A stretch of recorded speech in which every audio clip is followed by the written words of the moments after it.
नमस्कार दोस्तों, welcome back to our channel. Friends, मैं आप सबका अपने चैनल स्टॉक्स फॉर लाइफ पे बहुत स्वागत करता हूं। Welcome to STFL family. DFL members, ये वीडियो बहुत बहुत बहुत इंपॉर्टेंट है क्योंकि दोस्तों इस वीडियो में मैं आपका जो सारा डाउट्स है क्लियर करूंगा। दोस्तों, बैंकिंग के स्टॉक से बहुत वो डर लगता है, ऑफ कोर्स लगना भी चाहिए। अगर आप देखें वेल डिस्ट्रॉय के रूप में येस बैंक हो गए और भी बहुत सारे पीएसयू बैंक हो गए जो 2012 से नहीं चल रहे हैं, लेकिन दोस्तों इसी बीच में जो अच्छे बैंक होते हैं जिनके फंडामेंटल रूट्स काफ़ी मजबूत होते हैं वो चलते ही रहते हैं। इसलिए दोस्तों बैंक निफ्टी की बात की जाए तो निफ्टी में सबसे ज़्यादा जो वेटेज है वो बैंक और एनबीएफसी का होता है, लेकिन इसी बीच में बहुत लोग चूक करते हैं। आई नो दोस्तों, एचडीएफसी बैंक का बात ही अलग है, वो ब्रांड ही अलग है, लेकिन दोस्तों इसी बीच में आने वाले कल में एक ऐसा बैंक है जो आपको एचडीएफसी बैंक से भी ज़्यादा पैसा कमा कर दे सकता है। ब्रेकआउट के वर्ड्स पे है, कभी भी ब्रेकआउट पॉसिबल होगा। आउटलुक की बात की जाए तो ब्रोकर्स ने नेगेटिव से स्टेबल कर दिया है और मुझे लगता है कि आने वाले 1-2 साल में आपके पैसे दोस्तों दोगुना आराम से हंस के करेगा। बिकॉज बैंक निफ्टी की बात की जाए तो भाई बैंक निफ्टी में कौन कौन से बैंक आते हैं और किसका कितना वेटेज है वही बताऊंगा। जहां पे आपका जो डाउट्स हैं वो कर दूंगा क्रिस्टल क्लियर, क्योंकि बैंक के जो शेयर है वो चुनना सबसे टफ होता है क्योंकि एनपीए का इशू होता है। लेकिन दोस्तों ऐसे साधारण निवेशक आपको ये देखना है कि कौन से बैंक स्टेबल है और कौन से बैंक में वो पोटेंशियल है कि आपके पैसे को संभाले और आपके पैसे को लॉन्ग टर्म में कंपाउंडिंग के इम्पैक्ट से बड़ा भी करे। तो आपका जितना भी डाउट्स हैं इस वीडियो में क्लियर होगा। चैनल फर्स्ट टाइम होंगे सब्सक्राइब कर सकते हैं इस तरह क्वालिटी कंटेंट को सबसे पहले एक्सेस करने के लिए। Now without dealing any for time let's begin. ऐसे छोटा सा एग्जांपल है बैंक निफ्टी का दोस्तों, उसके बाद वीडियो को आगे बढ़ाऊंगा, स्टॉक का नाम बताऊंगा। लेकिन दोस्तों इसे पर अगर आप देखें, अगर आप निफ्टी को इंडेक्स को फॉलो करते हैं तो आपने देखा कि 2020 में क्रैश हुआ था, निफ्टी भी वैसे ही गिरा। बिकॉज बैंक निफ्टी का वेटेज क्या है कमेंट बॉक्स में ज़रूर बताएं। लेट्स सी आपका जो नॉलेज है मार्केट में कितना स्ट्रांग है। और वैसे दोस्तों बैंक निफ्टी में रिकवरी आई तो निफ्टी भी ऑल टाइम हाई हिट किया, लेकिन इसी बीच में रिकवरी कब आई कैसे आई, तो अगर आप देखें तो बैंक के बहुत सारे शेयर्स अवेलेबल है जहाँ पे बैंक निफ्टी का जो कॉन्स्टिट्यूएंट्स है वो किसके अकॉर्डिंग बना हुआ है। सबसे ऊपर एचडीएफसी बैंक है, उसके बाद आईसीसी बैंक है, कोटक है, एसबीआई दोस्तों बहुत लोग बोलते हैं निवेश करना, लेकिन उसका अगर आप वेटेज देखें तो 12% के आसपास है। एक्सिस है, इंडसइंड बैंक है, एयू स्मॉल फाइनेंस है, बंधन बैंक है, फेडरल बैंक है, आईडीएफसी फर्स्ट बैंक है। लेकिन दोस्तों अगर आप देखिए बैंक निफ्टी के जो मेन 2 और 3 जो स्टॉक्स है उसमें कौन कौन से आते हैं। सबसे पहले एचडीएफसी बैंक 28% दोस्तों वेटेज रखता है। इसीलिए गाइस अगर बैंक के सबसे स्टेबल स्टॉक के बारे में डिस्कस करें एचडीएफसी का नाम सबसे पहले आता है। लेकिन उसके बाद दोस्तों आईसीआईसीआई कमांड करता है जिसका वेटेज दोस्तों 21% के आसपास है। दोस्तों इन दोनों स्टॉक को मिला दिया जाए तो बैंक निफ्टी का बात की जाए 50% दोस्तों वेटेज जो कमांडिंग है ये इन्हीं के ही द्वारा देखने को मिलते हैं। तो आप समझ सकते हैं कि ये दोनों जो बैंक हैं अपने आप में बैंक निफ्टी को उतार चढ़ाव करते हैं और बैंक निफ्टी ऊपर नीचे करेगा तो भाई निफ्टी भी ऊपर नीचे करता है। उसके बाद आता है कोटक। तो जी हाँ दोस्तों, टॉप 3 बैंक में जब आपके पैसे बनते हैं, टॉप 4 बैंक में जब आपके पैसे बनते हैं, टॉप 5 बैंक में जब आपके पैसे बनते हैं तो लोग निवेश करते हैं येस बैंक क्या पता नहीं कौन कौन से लाइक पीएसयू में। लेकिन दोस्तों आपको जो पूरा फोकस होना चाहिए एज ए वेटेज, मैं आपको हमेशा यही सिखाता हूँ क्योंकि स्टॉक का नाम नहीं बताता हूँ, कैसे अपने पोर्टफोलियो को मजबूत बनाया जाए वो सीखना सबसे इंपॉर्टेंट है। और मैं देखता हूँ कि बहुत कम लोग इसको सिखाने की कोशिश करते थे। एनीवेज दोस्तों आपके जो टॉप 5 बैंक है इसमें से अगर आप कोई भी स्टॉक को फॉर लॉन्ग टर्म रखते हैं आपके पैसे बनेंगे। लेकिन टॉप 3 और 4 बैंक की बात की जाए ये बहुत ही आपके पैसे को स्टेबल लगते हैं। और उसमें टॉप 3 की बात की जाए, टॉप 2 की बात की जाए तो निफ्टी का वेटेज भी अच्छे खासे रखते हैं और बैंक निफ्टी को दोस्तों यही लोग चलाते हैं। फ्रेंड्स, मैं इसी के बारे में डिस्कस कर रहा हूँ। बैंक का नाम क्या है, आईसीआईसीआई बैंक लिमिटेड। आपको मैंने वेटेज दिखाया है जहाँ पे आपको थोड़ा फेथ हो कंपनी के परफॉर्मेंस कैसे रहे नहीं रहे वो बात की बात है, लेकिन ये फेथ होना चाहिए इंडेक्स में, बैंक निफ्टी के इंडेक्स में इसको वेटेज क्यों मिला है और क्यों इतना दोस्तों एक्सपेंसिव है। अगर आप देखें 634 का स्टॉक है, क्रैश होने के बाद दोस्तों 268 के आसपास आ गया था। 300 के लेवल पे दोस्तों हमने बल्क बाइंग करी थी। क्या मज़ा आ रहा है दोस्तों इधर पे। अगर आप देखें 634 का स्टॉक है और बैंक निफ्टी की बात की जाए या फिर बैंकों में जो शेयर सबसे तेज़ी से भागने की क्षमता रखता है तो गाइस उसमें आईसीआईसीआई बैंक का नाम सबसे ऊपर आता है क्योंकि इनके Q4 के नंबर्स आते हैं, नंबर्स बहुत ही हद तक प्रॉमिसिंग हमें देखने को मिले थे। इस आईसीआईसीआई बैंक की बात की जाए इनका कॉर्पोरेट गवर्नेंस बहुत ही मजबूत है। इसके पहले चंदा कोचरा केस हुआ था लेकिन उस पर दोस्तों कोई लॉन्ग टर्म इम्पैक्ट नहीं पड़ा था। बैंक ने प्रूव किया कि कितना मजबूत बैंक है और दोस्तों आप देखते हैं कभी भी इसमें ब्रेकआउट पॉसिबल हो सकता है, ये बात नोट कर लीजिएगा।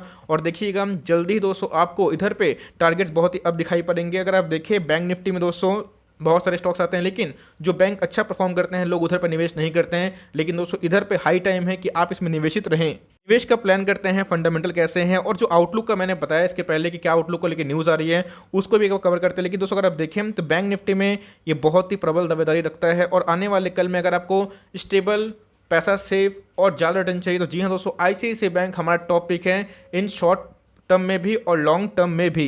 इस बात की जाए एसएनपी है जो S&P को पता है कि बहुत बड़ा इंडेक्स देखने को मिलता है, तो उन्होंने क्या कर दिया है ICICI बैंक की जो आउटलुक को स्टेबल बता दिया है। और दोस्तों ये अपने आप में ही बहुत ही पॉजिटिव न्यूज़ हमें देखने की उम्मीद है।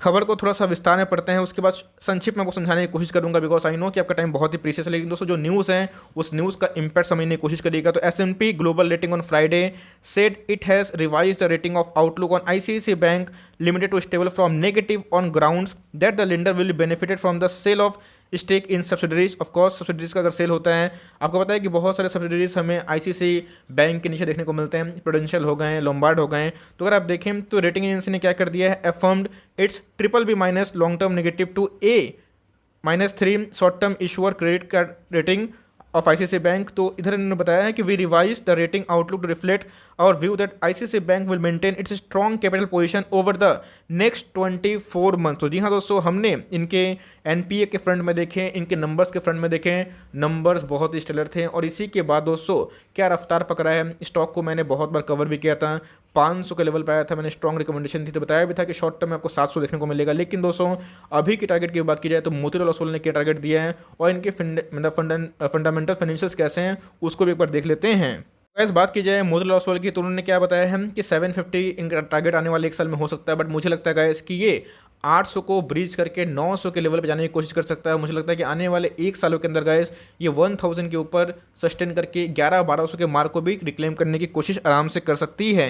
अगर आप इनके एक साल लो की बात की जाए, 333 के आसपास इनको मिल रहे थे, एक ही साल में दोस्तों पैसे दोगुना हो चुके हैं। अगर आप देखिए मार्केट कैप 4 लाख करोड़ से ऊपर की मार्केट कैप है, कोई छोटी मोटी कंपनी नहीं है भैया।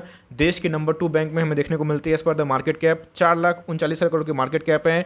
अगर आप देखें तो अपनी दोस्तों इंडस्ट्री पी कितने की है, 29 की है, इनका पी 26 के आसपास। तो जी हाँ दोस्तों, बात की जाए HDFC बैंक हमारे पोर्टफोलियो का स्टॉक है, ICICI बैंक पोर्टफोलियो का स्टॉक है। लेकिन याद रखिएगा यहाँ पे आपको दोस्तों ये जो स्टॉक है अपने पीयर से सस्ता देखने को मिल रहा है। कंपनी के इनकम की बात की जाए तो जी हाँ दोस्तों, अगर आप देखें तो इंटरेस्ट अर्न इनकम में बढ़ोतरी हुई है। 2020 और 2021 में हेवी चैलेंजेस के बावजूद भी इनके नंबर्स बढ़े हैं। और इनके सेल्स की बात की जाए तो गाइस इनके सेल्स भी 1.5 लाख करोड़ से 1,61,000 करोड़ हो चुके हैं।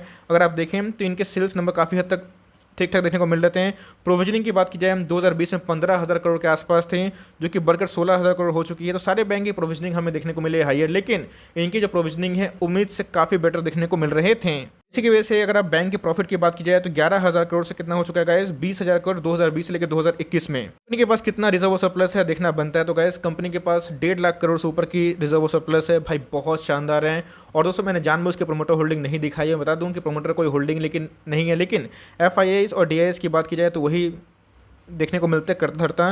तो जाइए इनके थोड़ा सा एक बार FIIs और DIIs के होल्डिंग देखिए। इतना काम दोस्तों आप करिए, तभी स्टॉक मार्केट में आप आराम से कॉन्फिडेंटली डिसाइड कर पाओगे कौन से स्टॉक को होल्ड करना है और कौन से स्टॉक से निकल जाना है। कंपनी के ROE की बात की जाए तो जी हाँ 14 के आसपास है, 15 से 20 हमें ठीक ठाक देखने को मिलता है। और बैंक में दोस्तों 14-15 खराब नहीं होता है जब बैंक इतनी बड़ी होती है। और इनके ROE काफ़ी हद तक बढ़ चुके हैं।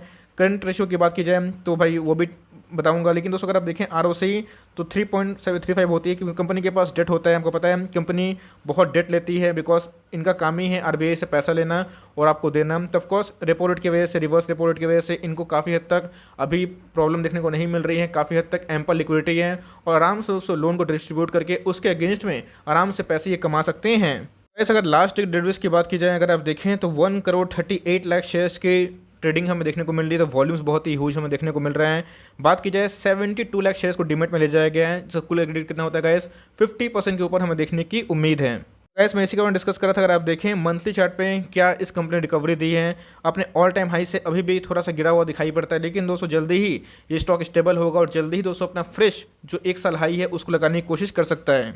मंडे की चार्ट की बात की जाए तो वॉल्यूम हमें लॉस होने की वजह से दोस्तों ये बॉलिंजर बैंड के निचले भाव को ट्रेड कर रहा है। अगर आप देखें तो वॉल्यूम्स में डिक्लाइन देखने को मिल रहा है। RSI की बात की जाए तो 48 के आसपास है और मनी फ्लो इंडेक्स की बात की जाए तो 24 के आसपास है। एकदम दोस्तों मनी फ्लो इंडेक्स की बात की जाए तो स्टॉक में काफ़ी ज़्यादा वीकनेस आ चुकी है। लेकिन दोस्तों जल्दी ही स्टॉक में रिकवरी आएगी और जल्दी ही स्टॉक आपको नया ऑल टाइम हाई लगाते हुए देखने की उम्मीद भी है। मेरे हिसाब से अगर आप बाई नहीं किए हैं, स्ट्रॉन्ग फंडामेंटल वाले बैंक चाहते हैं जिसमें रिटर्न की प्रोबेबिलिटी काफ़ी हाई हो, अगर आपको येस बैंक से निकल के भाई कोई अच्छा बैंक में निवेश करना है हम, जबकि जो येस बैंक के लॉस को रिकवर कर दे। तो जी हाँ दोस्तों, आईसीआईसीआई बैंक उसमें हमें प्रबल दावेदारी दिखाई पड़ती है। तो मेरे हिसाब से इन सब बैंक पे फोकस करें और जो दगे हुए स्टॉक्स है उससे निकलिए, बिकॉज वो रात की जो नींद है उसको भी हराम करते हैं और इधर पे स्टॉक मार्केट में आपके जो मानसिक संतुलन को भी खराब करते हैं। तो मेरे हिसाब से इन सब स्टॉक में काफ़ी पोटेंशियल है और आपके पास है, माल दबा के बैठे और सीएमपी में बाई कर सकते हैं और हर एक डिप्स में गाइस को बाई करिए। लॉन्ग टर्म टारगेट बहुत ही मुझे हाई देखने की उम्मीद है। So for timing that's and the video. I hope दोस्तों वीडियो आपके लिए हेल्पफुल था।